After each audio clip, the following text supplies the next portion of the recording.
as we get ourselves underway. This is the tail end of the, well, this is the front end, I suppose, of the GT4 field. There's the 88 of Roy Mustang just being passed by Edward Nedelo on the 101. Behind them, of course, then we've got Siam and Chaotica with Hyper Honda, Hellcat, No Crap, and Matrix, bringing up the rear of today's race. Matrix, of course, just like our George, standing in for his main driver there in the Premier Series. So, first time for everybody here. And George Lest, George Lestger, says Kyle, you're going to need to give me a little bit more in the way of information on that one. I can't quite decode that one. It's taken us this long to get around to the exit of the bus stop for the lead of the pack. This is Chug then at the head of the field with Dog Eater. Getting ready. Two Mustangs at the front of today's race. I wonder if that will be the case by the time we reach the end of the race. Whether drivers decide to take tyres as well as the a large amount of fuel or the required 1 litre of fuel is going to be very, very key. And the number 71 of Bubbling Panda there in the red, black and white Lexus colours of Malacca Motorsport are getting themselves ready. So just in time, says Basketball, and Chuck can be unstoppable in the Mustang, says Going Greys. Let's keep it clean. Black flags for everybody. Black flag, of course, the name of the league rather than any kind of negative instruction for the drivers, as we've got behind Panda, we've got two Lexus together, two Lexi together. That's Panda and Ruben in the Swiss flag. Emil Frey black and blue behind them. Of course, no problem, Basketball. Appreciate everybody for showing up. Good to have everybody with us. Thank you for spending this time with us as well on a busy Saturday, I'm sure. As we build towards the end of our season, just a few races left to go of the Premier season. I think we're going to try and do the false started Kyalami race. I did end up actually on stream for about an hour trying to get that race underway with everybody, but that's just the way things have run so far this season. So 2 wide is the instruction now for everybody. Keep an eye further back here on Mojo, on Nate, who could well take a cautious start to the race, but get themselves into position. One more turn to go then for the leaders. Let me have your predictions. I'd love to hear who you think is going to come second in the divisions today, and the rest of the positions, of course. It looks like clear running for the first 15 minutes here in upstate New York today as the drivers get ready for the green flag. Of course, at the line, the Chuggalug gets the honour of the inside line into turn 1. Alongside the number 1 car of Go Dogs Racing, the black and red Mustang, and it's dropped the clutch. It's go here at Watkins. Glen, looks like a good move forward from Ruben, who might try and squeeze it through the middle of 2 cars heading into turn 1. That would have been somewhat disastrous, and lots of extra play on the outside on the curb lines here going through turn 1 for our drivers, and it is, I think that looks like it's going to be a difficult start then for the Lexus of Still Some Praising as we come back through the order. But heading up the field, Chuggalog's got a great jump on Dog Eater at the front, but Awesome Gumball has that blue Emil Frey Lexus, who takes the inside line, gets a little bit unsettled on the curb and doesn't quite make it past, but that was super tight for Ruben, who got himself past Panda at this early stage of the race. And there is Chuggalog ahead of Dog Eater and Awesome Gumball. Don't read too much into the standings at the moment, but the big mover at the front of the field was Ruben there, the number 3, who makes it up into, I think, officially 4th place once the tower gets himself updated. Panda with a slightly slower start here, getting difficult to get the tyre temperature into position. I'm sure he will take advantage of the outright speed of the Lexus shortly as we head down in towards the heel of the boot of this Watkins Glen circuit. And this configuration of the circuit on our track map does make the boot much more apparent there. The 416 of the Aston Martin and Mojo looking very racy, and Kyle just saying the Astons are very quick here as well as we head into those final 2 turns once again. And it's Bubbling Panda in that 5th place. We've got Ruben up into 4th. And as we were discussing earlier on, but Chuggalug still leads now by 0.8 of a second from Dog Eater, and we go back to see Awesome Gumball in 3rd place, Ruben in 4th, Bubbling Panda. Nice gaps, sensible gaps between the leaders here, with Nate in 7th, George in 8th, and we've got still some praising in P9 in the 18 red and white Lexus, slightly different colour scheme. Hey, still got the about under an hour to go. You have plenty of time. 777 of Darkness Gene, who Larry is going to be looking at very, very jealously there with his livery in the Ferrari, the highest of the Ferraris so far. Darkness Gene in P10. Then we've got Bobcat Goalie in 11th. Larry himself moving up from 15th to 12th place with a slow but steady and sensible start to this race. Looks like there might have been a few issues a little bit further back. There is a slower looking Ford, and that's Zuni, who has been fully sending that Full Send Independence car through the second part of the bus stop. Looks like he's going to be very vulnerable on the head down in through the chute into turn 6, and it's certainly going to be Grandpa Exposure getting himself ready for an attempt here on the number 17, or the 017 as his car says here, and the red, white and blue of the Ford Mustang as they head through the toe of the boot. Then in turn 7, the McLaren looking very, very racy in this middle sector of the racetrack. Let's see if Grandpa Exposure can get the slipstream, can get the maneuverability of that McLaren down into the apex of one of these next turns ahead of the Mustang. But the grunt of that Ford Mustang power paying off at this stage. So looking like it's going to be slightly more steady then for Zuni, who had a bit of a frightener, but no, he gets out on the curb. I might even have brushed the wall on the way into out of turn 9, and through turn 10 goes Grandpa Exposure, taking the place away and giving an opportunity now to Got King, who's down in 15th place, but will be eyeing up that 14th place of Zuni very, very soon. And Zuni, look at that speed of the Mustang as the McLaren defends to the middle of the racetrack, as he has every right to do.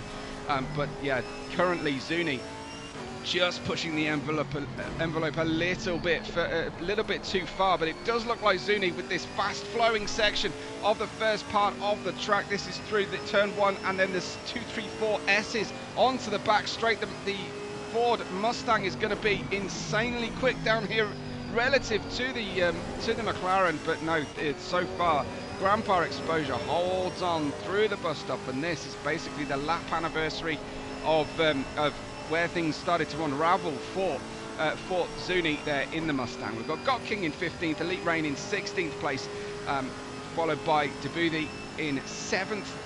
Jondola leading the field of the GT4s. Just 1 second though, his qualifying gap already ahead of Mountain Ranger, and there is the 404.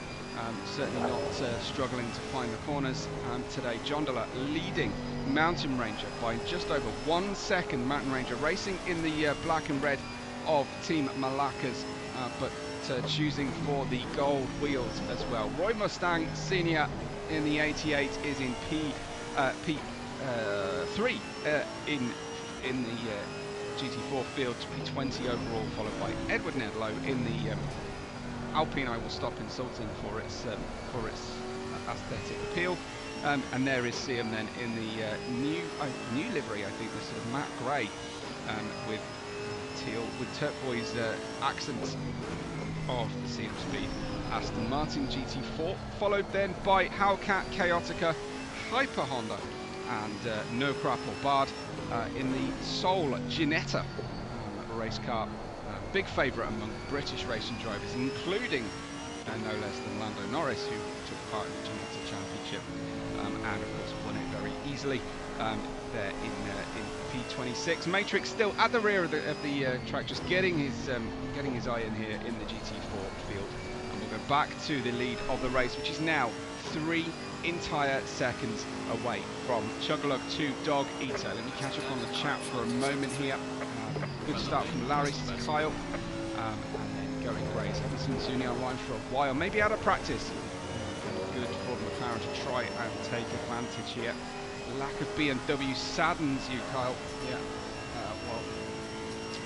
I can only apologise for the lack of BMW. The number 71 then, a Bubbling Panda, has got by Ruben, who's dropped down behind both Panda and Mojo here. So we'll just see if there's any evidence of any damage on the car here as we run through. Well, certainly the hood seems to be secure. Some great shots. ACC troubles me sometimes because sometimes the cars look absolutely beautiful, and they've just got a great balance of the effect of the cars on the circuit. And other times the circuit janks around and you get the weird artifacts on the screen.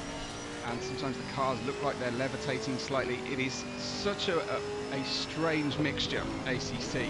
In terms of immersion, it's brilliant for the drivers, but for the viewers, I'm still to be convinced about its overall quality. Here we have awesome Gumball in P6, and the headlights are on here at Watkins Glen, on the McLaren at least, and that surprises me. I'm guessing he's manually turned those on because those are not. I don't think the rest of the field are operating the full beam headlights as we run through. So there is the 300 of Awesome Gumball, currently in P6, some 2.6 seconds away from the race. Let's have a look. While we watch the cars coming through, I'll just keep a close eye, shall we, on the GT4 field, if the game will actually let me. In fact, I don't think it's going to. It's not, is it? No, it's only going to give us the GT3 and the overall field. So that's just brilliant as always. So it's showing Ruben in P7 for a moment, and then it's cleared. But some great racing so far, and I think we've got a little bit of action generating further back here. Maybe is it down to Nate there in the 189? P7. Saw some cars pretty close together, but Watkins Glen seems to have spread the field out a little bit here. Behind George, who is in the 27 there, the traditional Aston Martin racing colours, holding on to 8th, says Kyle. He's your boy. 211 spun, exit of the bus stop. Thank you so much there for the info, Grace. Didn't quite see, where is the 211 on track? Right, there he is, further back, very far back at this stage. So Grandpa exposure, spinning, exited the bus stop, but Zuni's still with him. So that means to me, that indicates to me that they might have come together.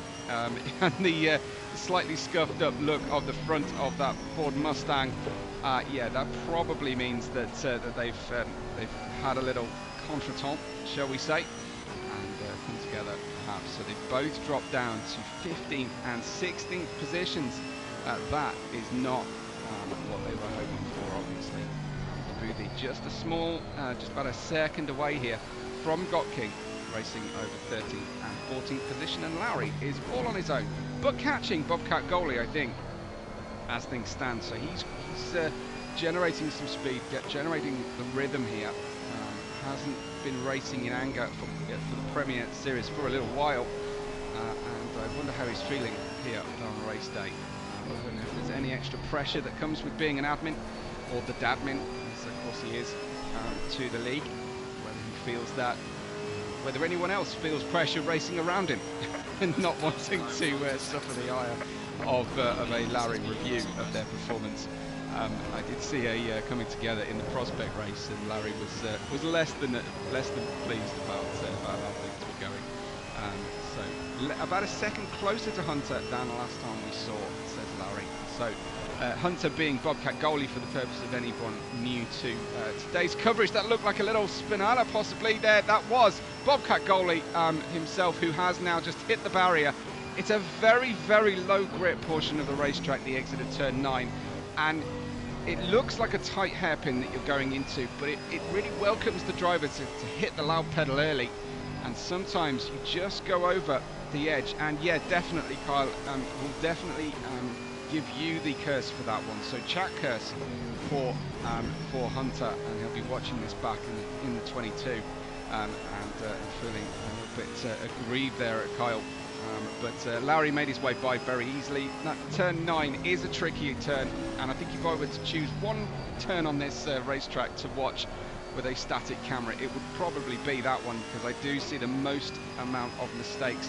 But the this is I would definitely want a low down view of the bus stop as well, as the cars hop over the curb. Larry's actually looks like he scuffed the wall slightly there on the driver's left side of the car, so he's far from unscathed at this stage. George is doing well in P10. Wasn't holding on to 8 entirely. Looks like Darkness Gene in the lead Ferrari today so far in P9, ahead of George. And there we see, yeah, down to 10th, a bit back, was it? Thank you, appreciate it. There's still some praising for CM Speed team in the Lexus here. Not to be confused with the Malakas. The slightly more curved and more white dominant livery of the Lexus here for still some praising, and the CM Speed team. Nate in the High Gear Hustlers in P7, and we've got possibly a battle brewing here. Awesome Gumball and Rico and Ruben, sorry. I think Ruben might have made his way back by Awesome Gumball, but we will keep a close eye on this one and see if the McLaren can do anything about the Lexus here. Of course, the manoeuvrability of the McLaren is superior, and the way it treats its tyres pretty much, but the Lexus, famous for its top line speed, only beaten to the top line speed by the Mustang, but has quite similar, I'm told, handling characteristics to the Mustang. It's just a bit more exaggerated, a bit harder to turn the Mustang than the Lexus, that has a small weight reduction for the BOP here for our racing. It does make life a little bit tricky when I'm racing a Lexus and I can't get into a practice server. I have to generate my own race to practice on my own track conditions. You drop, I think, 17 kilos, which is a good dinner. Certainly a good belly full in terms of what you can safely consume. It's 0.4 of a second only between these two. Let's have a look then at how this feels a bit more on board. I don't know if you can change the bot manually offline. I can't find a way to do that, Kyle, so if anyone does know on a PS5 how to go about that, please let your commentator know. Looks like we're already starting to catch Matrix, I think that is. Yep, that's the GT4 Aston Martin, slightly taller but narrower car, and that's just going to interrupt Awesome Gumball here. Won't be feeling super confident there, but clearly Matrix just caught in between decisions, I think it'd be fair to say, as to whether to make his way by and try and assist as much as he possibly can. So back to our trackside camera then, as the number 6 in P6, sorry, the P6 number 300 of Awesome Gumball continues. So we have Rico in P3, Mojo in P4, who's moved up from that, I think, 7th place, 6th place start. We have Nate just behind him, so you can see how... I normally go outside to inside on this corner, so that's just how I do it. More of our blue text indicating that the drivers are receiving blue flags and almost down here out of their class of racing. These are the GT4s as they go by. No crap in the Ginetta first off, and then it will be time to go past the Mercedes AMG of Hyper Honda, and it's a bit of a nightmare for the GT3s as they come through and find two GT4s close enough to be battling with each other. Ahead of these two, we've got Bubbling Panda, Dog Eater, and of course Chug. I think Chug has checked out. Yeah, so Kyle just saying Google is your friend essentially, and let's find out that no, indeed you cannot change what settings on a manual server. Obviously you can change your AI settings and everything, but being in the UK, I would, if I do go to practice in the morning, my time, it's usually night time on the server. So I'm not really getting any representative track conditions there if I do that. So that is a little struggle. But do shout out if you are my side of the Atlantic. And I'd love to know how many of our community are Europe time zones, and whether it'd be good to have a midweek get together at a more friendly time for us. Everything seems to be 7 or 10 p.m. EST, which I'm afraid a little bit on the late side for me. Here is Mojo in P4 as we run through. Exact opposite, says Kyle. Yeah, Halifax, Canada. That's Nova Scotia NS, if I'm not mistaken. So good to know where everybody is in the world at least. Don't have to be too specific. I'm not looking for zip codes. You're all good on that front. Mojo in P4. Chaotica just being passed there for Black Swan Racing. He's getting out of the way for Awesome Gumball, I think, who has made his way through, as well as Rico as they go through. And then Nate will be the next one here in the black and green of the High Gear Hustlers in the McLaren. Behind him, just by 1 second, is still some praising. Still very new to the league, but certainly not without speed here. Number 18 in the Lexus. It's a well done job here to hang with the top 10 of our fantastic Premier Division drivers there. And there is still some praising. Let's give a little bit of love to the midfield and of course the GT4s. We've got Hyper Honda there in 24th place overall. There is Larry in P10 and catching the group ahead. So plenty of time. We'll get 2 minutes out from the pit window being open for the drivers. They must take 1 litre of fuel, but that's the only requirement. My anticipation here is that the Watkins Glen, with those high speed corners and medium speed corners, I would suggest they almost come together there, Larry and Hyper Honda, as they head into turn 1. I would suggest that taking tyres is going to be more important than not taking tyres today. But I wonder if Chug is going to be feeling like he might risk it. Bobcat Goalie in 11th. We've got George hanging in 12th place right now, and in 13th place we've got Booty there in the Ferrari. Behind him, we've got a GT4 of Matrix, and then we've got King in 14th place, who has made it by Grandpa Exposure. This is Got King in 14th. Grandpa Exposure further back, quite a bit now. 10 seconds after what I suspect to be a coming together with the Mustang earlier on. But Grandpa Exposure down in 15th place overall. Got Elite Rain, who's gone into the pit lane. Now this, I think, is ahead of the pit lane window being open. There's a crease to that hood on the McLaren as we head in. So Elite Rain, unfortunately, 4:22, making an early pit stop. Couldn't hang out for an extra lap and be within the pit lane window, pit window here. That is, I don't know if that is a missed opportunity there, or he simply couldn't drive the car. I've had it so bad that the steering wheel just turned 180 degrees around, and I was changing gear with a different hand. I've had it that bad before. With crabbing down the circuit, so it could be that was the case, and that the cost of an extra pit stop is immaterial next to trying to drive a car in that bad condition. 16th overall for Jondola, which means he has passed at least one GT3, and I think that would be the GT3 that's in the pit lane right now. Chugalug on track. Here he is in the red, white and blue Mustang, is some 11.5 seconds ahead of P2 at this point. Jondola is so far ahead of the next GT4 I can't see him on the page. Where is the P2 GT4? He's all the way down here. That's so that's 1, 3, 6. Conservatively, I'm going to go with a 10-second gap. Maybe even 15 for Jondola to the next GT4, which after only 20 minutes of running and 11 laps total is some going. Bubbling Panda in P3, Mojo in P4 with Ruben in P5, and there is Panda just 0.8 of a second maximum behind Dog Eater, who both passing Jondola. And this is shaping up here. This one we're going to have a fantastic one here.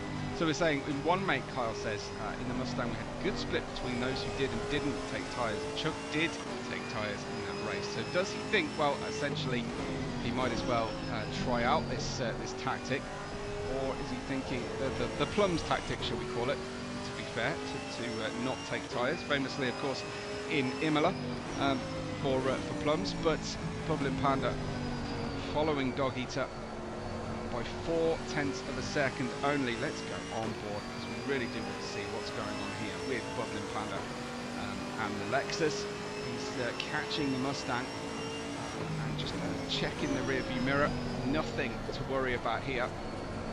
It's late braking down, slowly down to third gear through the run, and then back up to fourth very quickly. Try and get the car to hook in.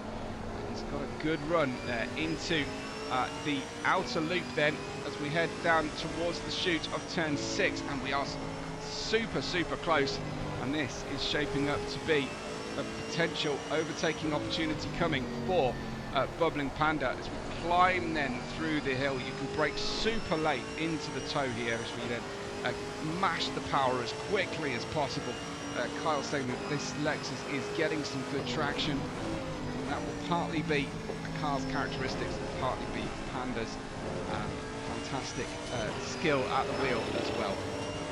Let's go chase cam for a moment then as we shape our way. This is through into that turn 9, and you can see how narrow the curb is to the wall on the exit of turn 9 and heading into 10 and 11. Not much that can be done on the approach here, and we'll see some drivers head into the pits pretty soon. That's a run across the pit lane. The drivers are going to have to be really careful if they're racing with another rival here on the way through the final corner, turn 11, and back down again as the gap has opened out slightly, and you can see Bubbling Panda overall slightly slower than Dog Eater. Now give me some help in the chat here. Why is the pit lane not open, says Greg. I didn't hear pit lane open. You might actually be right on that one. I don't know if it's lap counted or we're just waiting for an official, whether I've missed the official window or it hasn't opened. So really good question from you there, as the Lexus then catching under the slipstream.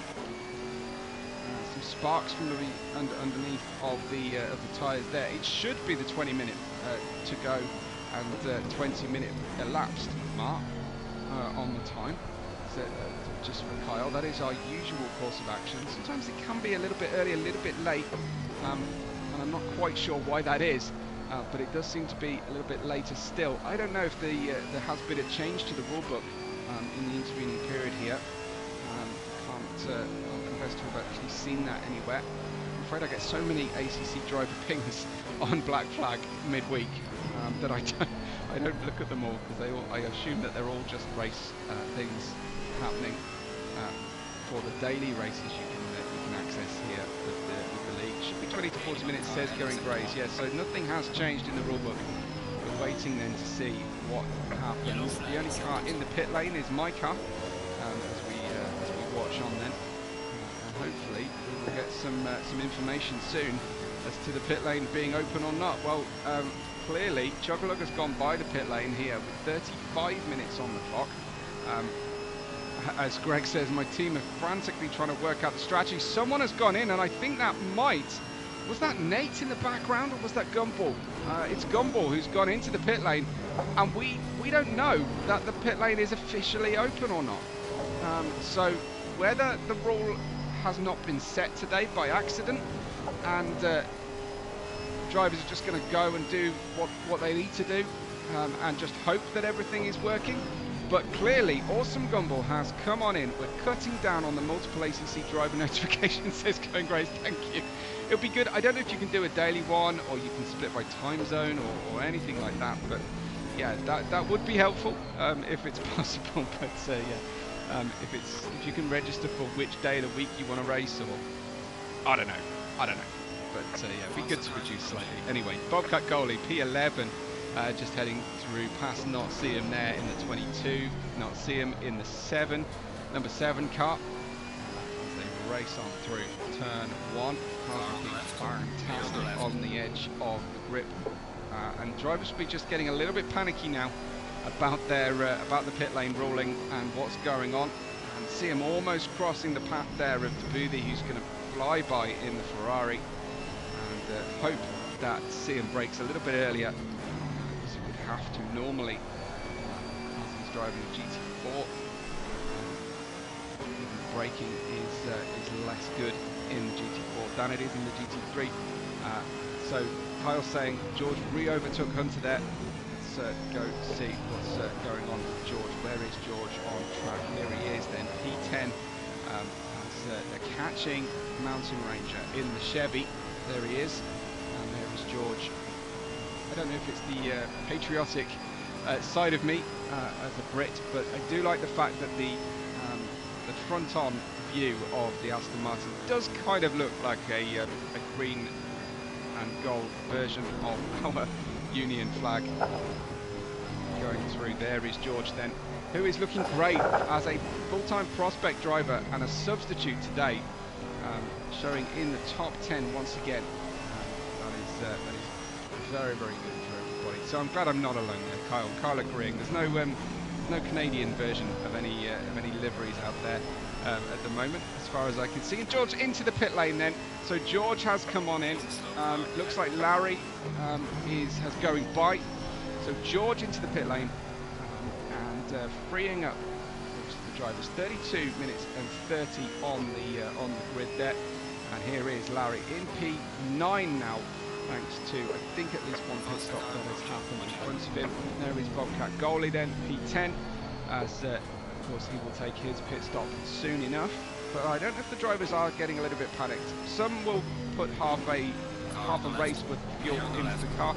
I tend to put 2/3 of a race worth of fuel into the car, give me the best opportunity, the most flexibility, and I can then adjust my fuel load, my fuel addition later on. And the Lexus really likes wearing the fuel as well. It does. I do tend to find it's a little bit harder to drive in low fuel mode when the weight comes off the rear of the car. It does tend to feel very, very light at the rear. You start to feel it going on you. There is Debuty chasing down Bobcat Goalie or Hunter for P10. 1.3 seconds separating the drivers here. 60% for Kyle as well. Thinks that the Mustang likes the weight as well. Well, these FR cars, I guess it's natural, isn't it, to think of it that way. We kid ourselves somewhat, but I do definitely feel like the rear is far more planted in the Lexus. Fuel on board. There is Debuty in P11. Mountain Ranger coming through, and he's currently 17th, so second in class in the GT4 field. Of course, John Dolan leading that one. Seems the pit requirement was not set, says Going Grace. Thank you. It's green beside the car number instead of 1. Yeah, exactly. Okay, thank you for that clue. I should have been looking for that as well. Let's hope that all drivers follow the expected requirement. I would expect that they will. I mean, no one really knew ahead of time that was going to happen. So they would have planned to fuel at least by 1 litre.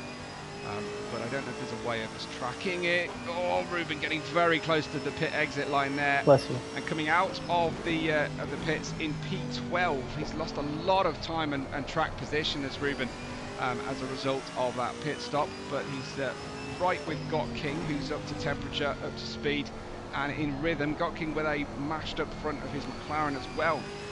Ruben slotting in between P18 Rain. So that was a halfway instruction from Hans, the race control and race engineer voice, who talks to us in our ear. And there is Ruben then in P13, Got King right with him, but they're about to lap Elite Rain, who's just picked up a blue flag there, so at least knows that there's some GT3s on their way. Okay. Bring up the apex too much? No, not at all. In fact, for the drivers on their way through. Pull up that GT4 in front of you if you can, just so I can catch him. Tyres for Ruben. Performance differential there helping him. Alright, cool. Draw alongside as they run down. This is Ruben. Sorry, I have to pit next. I'm going to pit next lap, so. Surprised I was catching him. In the GT3 field there, Elite Rain in the 422, as that's Mountain Ranger P2 in the GT4 class, getting out of the way as much as he can. As well. So thanks for that, Carl. Appreciate it, and of course to Logan there for letting us know what's going on with the pit requirement today. So I'm sure it's caused a lot of scratched heads in the cockpit, and it certainly sounds like from Greg that's true of the race team engineers that are all helping each other here today through the race. It does look like pit o'clock though for most of the field. They're getting just past the halfway point. Not see him coming in. I've never really asked Siam why his game attack is not Siam when he clearly is Siam. So we need to probably get to the bottom of that particular mystery for me anyway, and see what's happening. Bit of action then on track. This is Hellcat running in the AMG, one of I think two Mercedes AMG GT4s we've got in the field, and being caught by George there in P15 after his pit stop. George, look at the speed differential then of the GT3 as he screams through turn 2.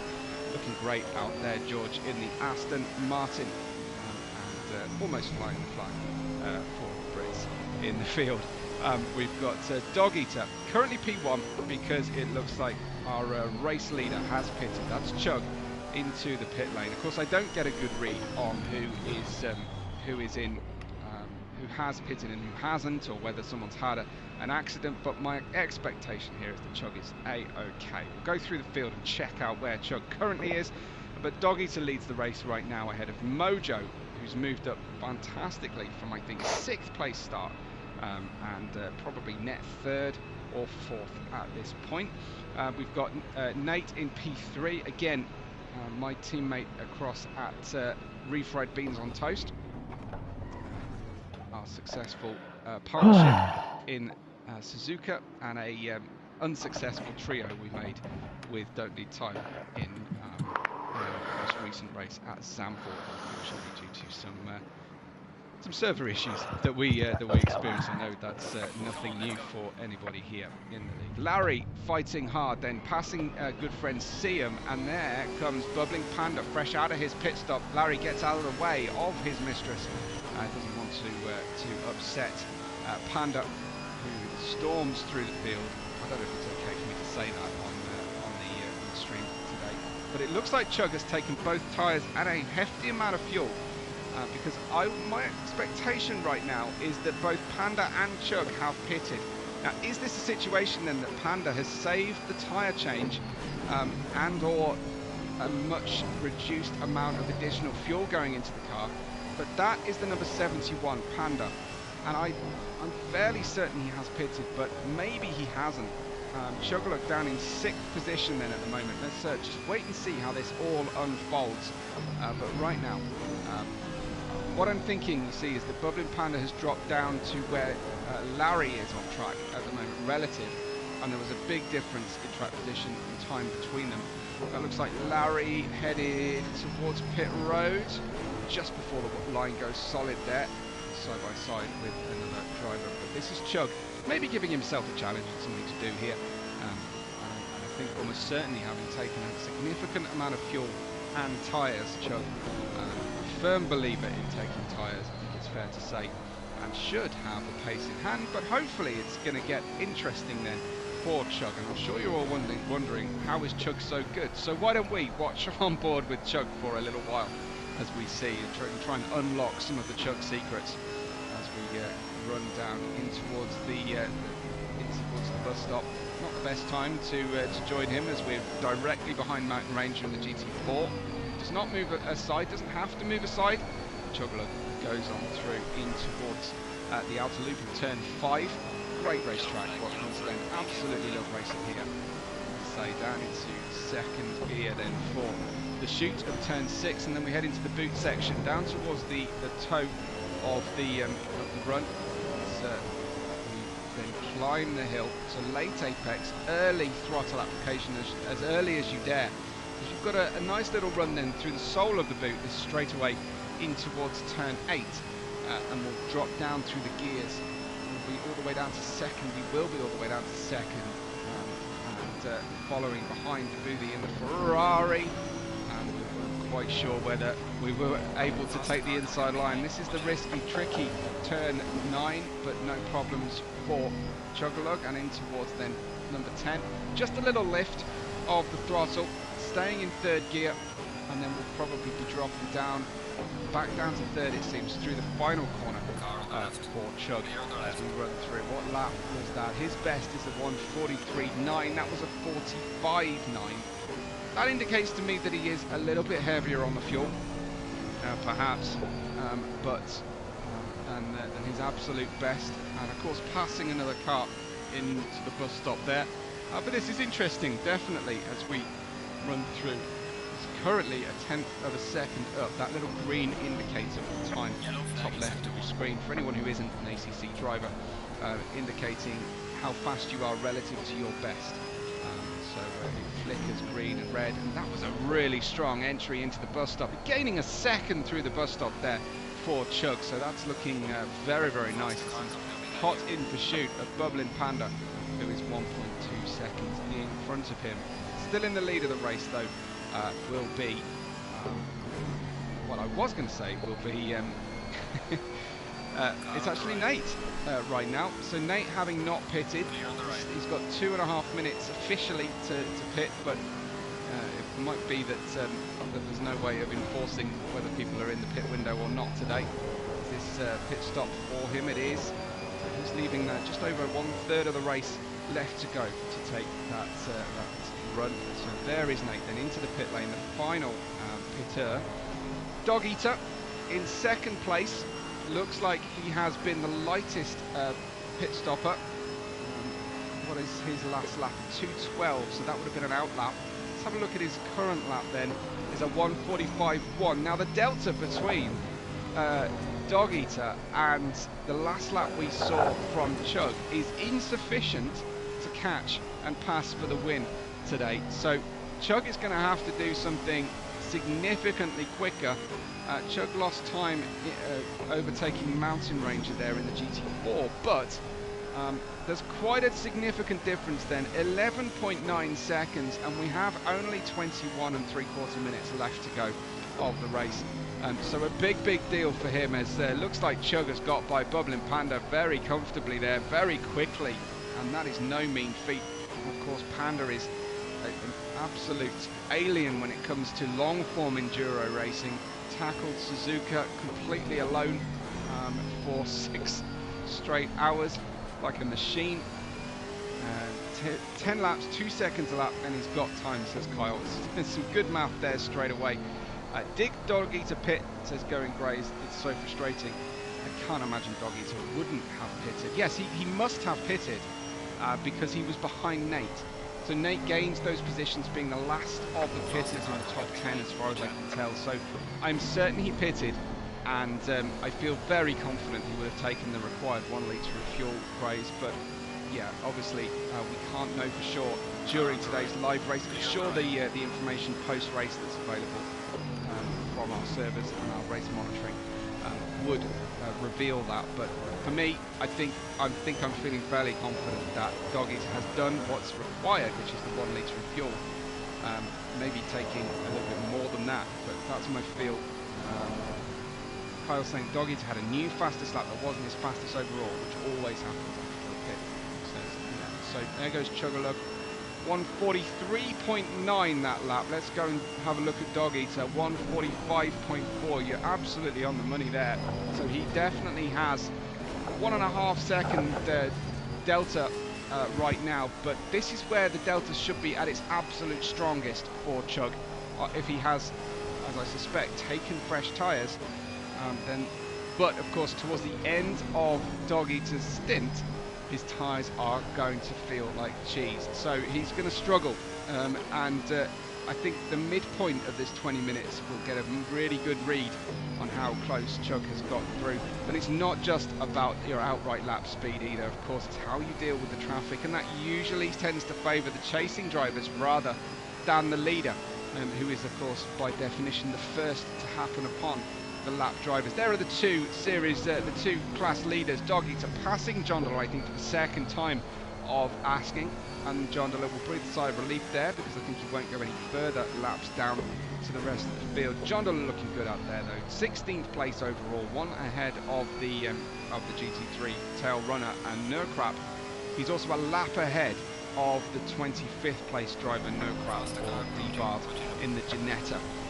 They might be sharing the same asphalt, but they are, in fact, a lap apart, these two GT4s. So John Delore, I imagine, feeling pretty good about his progress so far as he runs. Continues to see the difference between, there's a 10-second difference between the outright pace of the GT4s and the GT3s. So it's not huge, you have to say, as that is Bobcat Goldie coming through. Hunter in the number 22, very popular race car number 22. Both Lewis Hamilton and Jenson Button winning their championships in car number 22, and currently Yuki Tsunoda driving number 22. I'm afraid I can't give you US racing history when it comes to driver numbers. I'm hopeless at NASCAR and IndyCar as well, and Champ Car and all the rest of it. The only IndyCar racing number I have memorised is Nigel Mansell's Red 5, of course, from the 1993 total winning season. It's Bubbling Panda in P3. I'll stop rabbiting about stuff that happened 30 years ago. There is Bubbling Panda in that P3, and he's got Chuggalo, has gapped him significantly, and that has got to be humbling Panda right now in P3, feeling the weight of how much quicker Chug is in that Mustang. I wonder if Panda and Mustang have gone head to head in the Mustang in one make. Let me know if they both took part in that one. I get the feeling that Panda just shows up in the Lexus, dominates, and then doesn't talk to anybody afterwards. Final race for JB, says Going Grace. Final professional race, he was quite keen to say there as well. I have to say, Jenson Button, one of my all-time favourite drivers, and you can fight me about it as well if you want to, but thoroughly good bloke as far as I'm concerned, and he's one of my guys. He's JB. And I'm sorry to see him hang up the professional helmet. I think he'll still mess around in his classic cars. And I think he'll be back, honestly, in whatever discipline takes his fancy once the kids have grown. John Dorin leading the class then, putting in a 54.8 that time round. Bubbling Panda in P3. Let's check out what's happening with the lead of the GT3 field. It's now down to 8.2 seconds, that lead of Dog Eater. Last lap was a 45.7 for Chugalug. That's really slow from what he needs. 45.8 from Godog there. Where's George? Everyone loves George. So where's George? Let's just check out that, and then we'll go and have a look. So that's Hunter in 13th, and we'll just go through the field. There's John again. Matrix running 24th, ahead of D-Bar then. So Matrix got to be feeling pretty good about that, showing up to take part in GT4 and substituting, as far as I'm aware, and beating D-Bard there. It's been quite a break then for D-Bard, and in the 969 in the Ginetta. How well that car handles, I don't know. I've never actually tried a GT4 car around on ACC. I'm afraid I spent too much time on GT7 in VR. There is now you have a goal. Boothie. 17, keep running through the field. Nate running 5th, that's amazing for him. I'm sure he'll be pretty pleased with life right now. He's ahead of Ruben by 6 seconds. Awesome Gumball is 7th. The drivers have been fighting hard throughout the course of the race. Ruben and Awesome Gumball have been locked in battle. We just get a sneak peek then of George running, I think, P8.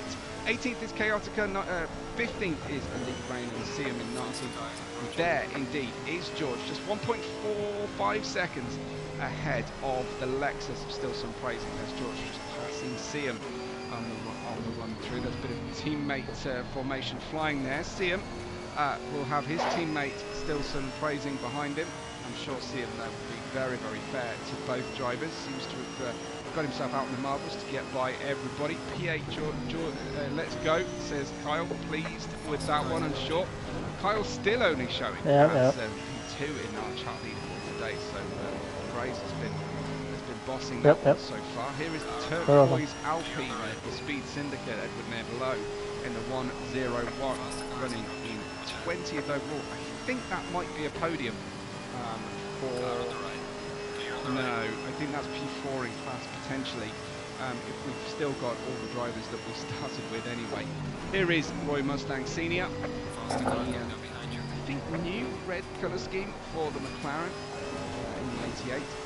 God, I feel like I'm getting sloppy. Dude, oh my God. So that's yes. kids are screaming. Says, that's what I mean. This is my sole source of fun. Oh, that's a shame, but that's good. Good to hear. I'm glad we can provide some entertainment for you. And I'm giving up the F1 so that I can be here with you today. I hope you know what a sacrifice that is for me. I will catch it later, so no spoilers, please. Darkness Gene in P11, ahead of the leader, then just being lapped. 777 in the Ferrari, being lapped then. I wonder if we'll get a little flash of the lights from Dog Eater as he comes through. He can ill afford to wait behind anybody. I think usually if you keep two wheels on the red and whites, on the red and yellow curbs on the outside of turn 1, it's okay. But I know in like Automobilista 2 you can run completely out. And yeah, there's the first flash of the lights then from Dog Eater, just making his presence felt, because the gap is down to 5.5 seconds and we have just under 13 minutes remaining. So far Chug has done enough to at least get on the tail of Dog Eater for the outright win of the race today, but Dog Eater needs to just protect the tyres as much as he possibly can. He's running TC6 and ABS 3, so he's roughly halfway on the T6. Sorry, this is Darkness Gene. My apologies to him. It's TC5 and ABS 2 is Dog Eater running. It's pretty low on the ABS there. I've not actually experimented with the ABS. I'll just keep it in the middle. But I know that my team's been encouraging me to drop that ABS down. My next plan. Anyway, I'm not sure that Monza is the best place to turn your ABS down for, but that's the next race and the final race of the Prospect Series coming up to us. Dog Eater then in P1, the gap to Chug under 5 seconds now, and it's definitely getting very, very interesting. Hellcat being passed by Darkness Gene as well, and there is Chug-a-Lug, and he can now see his target. 3 cars ahead, but he can see his target as they head in towards turn 1. And when you're the chasing driver, that always feels good when you've been chasing an unknown gap on the stopwatch. And oh wow, Chug-a-Lug with a bit of traction, oversteer there on the exit of the corner. That was almost disaster for Chug. That would have thrown away the chance here of the race victory. As it is, he's lost a couple of tenths of a second coming through, but he'll certainly trade that for an invitation to a meeting with Barry R. And in towards that bus stop we go. Chug-a-Lug should have got his line absolutely straight there right now. Carl's saying, I love ABS 2 for the Mustang. For great stock car. That's okay. Well, I will try and turn it down then, and see if I can handle it. I'm only rocking the most basic of wheel and pedals, the Logitech G29, so I'm kind of using that as an excuse as why I'm so bad on the brakes, and I have to brake earlier than most people, and end up with a car imprint on my rear fender very often. If I'm lucky, I get away with just an adjustment of my rear fender. 923 for Kyle. Yeah, I am thinking about a haptic brake adjustment adapter as well, because I am now running Simba with haptic seat. So I'm wondering if an adjustment of the pedal might help me get that feel. I'm just not quite sure how I'm setting it up at this stage. But anyway, far too much about me. So just going back down through the field, then we've got Bubbling Panda. The overall field, this is Roy Mustang. Run through, then there's Hellcat. Bumper Exposure running 12th place overall. So that's a good place for him, I'm sure. Bubbling Panda is in 3rd place. There he is in the Lexus, behind this little battle at the moment of GT4 versus GT3. There's Panda in P3, very secure in his position, I think, right now. That's Mojo, some 13 further seconds back. So I think that's Panda just cruising to a finish here as he passes the AMG, the familiar colour scheme. Still just running of George. That's Mountain Ranger running in 23rd place for Malacca Motorsport. As Mojo gets by. Mojo turning 6th into what looks to be a 4th place finish today. And Nate turning 7th into 5th place as well. So a controlled race from those two, taking advantage of possibly of others' misfortune. Looks like we've got a bit of a run going on here. There's Ruben and Awesome Gumball.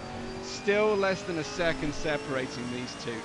Tremendous to see them both, as Kyle just spotting that Hellcat has jumped Mountain Ranger.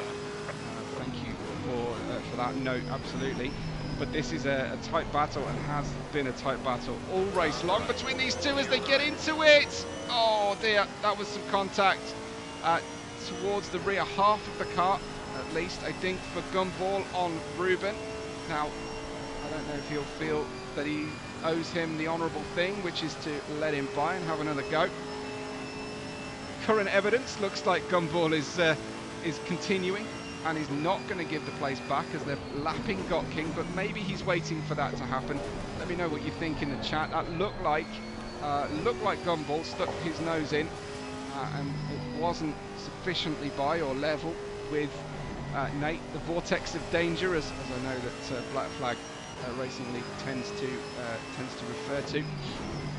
First time I've heard that, actually, when in league racing. I've been covering league racing for a long time. I've not really heard of people talking about that so much before, but it's certainly become common parlance among the community there to see. So Ruben has got to be feeling pretty aggrieved by that. I think losing a couple of seconds at least that lap with the big slide, thanks to the impact around where that number 3 is on the car, maybe a little bit further back.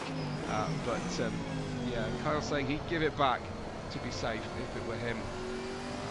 But Ruben now having to do the job again to get that 6th place back.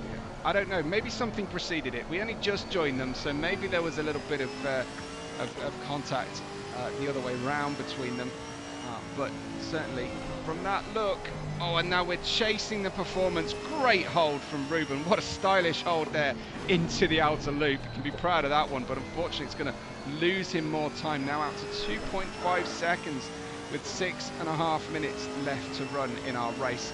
A big slide, big save, and some style points going by way of Ruben, no doubt. There is Got King in 14th, we've got Boothie in 16th, John Diller running 17th now, has been passed by Boothie. So John Diller back to 17th, I think, is where he is, but of course first in class there with the dark red or pink stripe. It's hard to see on the 404 there in different light conditions. No, it looks like we're having no rain, and there was a small chance of some rain coming today, but it looks like it's going to be a dry day. That's Watkins Glen. This has got to be a big bucket list race for me to visit. Actually, I think I'd love to go across the pond and see some great racetracks over in the USA, and Watkins Glen I think would be one of my big ones. I'd love to go to Indy and maybe to Talladega as well, but I think Watkins might be on my short list, my top 5 US circuits for sure. Unfortunately, it's going to be a hell of a road trip if we're going to take in Watkins Glen and Laguna Seca. So that's going to be pretty interesting logistics. I did see an 11-day, the shortest possible road trip that would take in all 48 inland states of the USA in 11 days in a day on social media. So that's got to be a good plan for me one day. Maybe Black Flag will build the Black Flag to the point where we can arrange meetups transatlantic. There's George in P9 running at the moment, looking very, very good out there right now. But look at the gap between Dog Eater and Chug, and an 0.8 of a second difference in those last 2 laps as well. So it is absolutely on here with 4 minutes 20 seconds left to go. There's a yellow flag on the track as well, so drivers will just have to be a little bit careful there. And it is now down to 1.3 seconds between Chug-a-Lug and Dog Eater. Chug will definitely be getting a slipstream there of the Mustang in front of him. A straight shootout then between a driver who has not taken tyres as far as I can tell, and of course Chug, who typically does take tyres. Wow, he's pushing hard, maybe even too hard at this stage of the race, but you never know what is around the next corner, so you do have to try and get the position as soon as you can. You don't know about disconnections or any problems that were there. Greg's saying I can skip 20 of the states and just fly over. Okay. I'm assuming you're not from Midwest, Greg, but I'm pretty sure I can find something cool in most states, right? But yeah, I don't think that takes in much of Route 66 either, that particular route. Yeah, maybe I wouldn't be very welcome in some of those Midwest states either as a Brit. I think the West Coast and possibly East Coast communities would be A-OK with me as a Brit showing up, but I'm not sure how welcome I would be elsewhere. Larry in 10th behind this battle, 6.4 seconds, but understandly for the lead of A-Class on the overall lead, this will be the focus then with 2 minutes 50 to go. Chugler just getting a little bit hypnotised and sucked into the driving pattern then of Dog Eater in front. 44.8, smaller run. Yeah, Canada will definitely be ahead of the USA for me in terms of bucket list runs. So thank you, Kyle. I have a standing invitation to my teammate this year. It's not in Malakas, but in our mega transport team on GT7 for the SBR community to go and see him in Kitchener, Ontario. So car on the right, clear on the right, and make it over to Canada as well one day. There goes Chuggerlook, 6/10 now only away from Dog Eater. Now, how defensive can Dog Eater legitimately be here in Watkins Glen as he hops over the curve, kicks up some dirt, and you can tell he's pushing hard, feeling the pressure, doesn't quite make the apex. The tyres, well, I suppose he was taking a very late apex there as Chug with a different line going through the corners. Let's, as the Nova Scotian says, you Ontario. As we look for an opportunity then to make the overtake. We do have relatively short straights here in Watkins Glen. So let me know what you think is going to be Chuck's best opportunity. Is it going to be in towards the bus stop? Is it going to be into turn one? Or is he going to have to surprise Dog Eater, wait for an opportunity, wait for a mistake? I don't think a mistake is going to come if he waits for it. There's 1 minute 13 to go as we go through the final corner, but there is possibly the mistake that Chuck's been waiting for as we run in towards the final lap here. Dog Eater does manage to get to the inside line, but here we go as we go side by side across the start-finish line to start the final lap of the race. The white flag is out for the drivers as there goes Dog Eater down the inside. This is exactly what we wanted to see. Out of the bus stop, says Going Grays, and there as we waited for that opportunity, Chug had it on the way into the final corner, but Dog Eater just holding on. Now, how defensive can we be? We leave not even a car's width to the inside into the bus stop. We'll go side by side bus stop ways as Chug goes the typical racing line on the outside, and then it's powering through and trying to get into it, but of course you go straight into the outer loop. It's a slow corner. It's really difficult to pass through here, so Chug's going to have to dive either into the toe or into the heel, in my view anyway, to make this one work.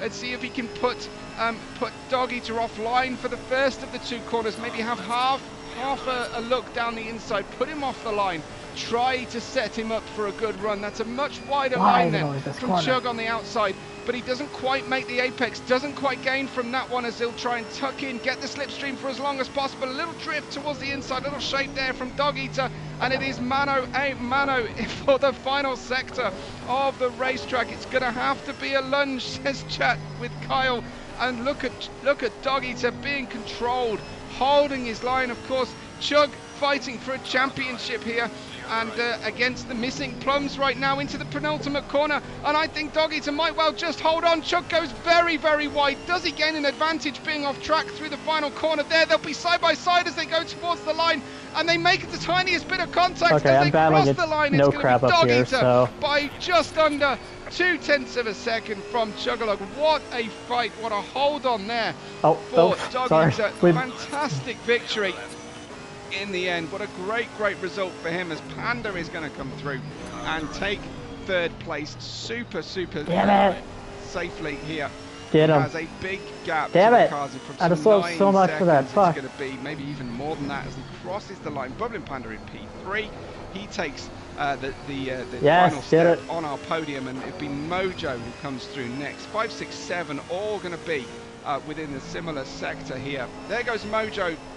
Great performance, lifting himself, as did Nate with his come on, let's get our proper cars looking. Fuck, I had to slow up so much and no crap got away from me. The line 1 place higher. Dan, he finished. Bob, there is Ruben. Straight lining into the barrier. I think Ruben not too impressed with his day's job there overall. But overall a really impressive run from our racers as we're looking